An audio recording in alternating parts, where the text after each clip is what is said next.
কি এখন ভাল লাগতেছে? হুম, একটু ভালো লাগতেছে।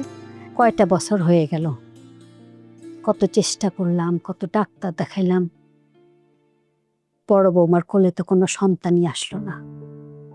আল্লাহর দরবারে লাখ লাখ শুক্রিয়া, আল্লাহ আমাদের ঘরে বংশের প্রদীপ দিচ্ছে, তোর কোল জুড়ে সন্তান আসছে।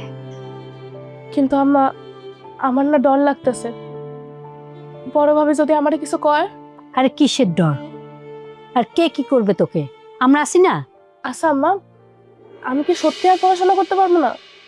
কেন পারবা না? লেখাপড়া করতে পারবা মা। আর শোনো, এইসব এখন টেনশন করবা না।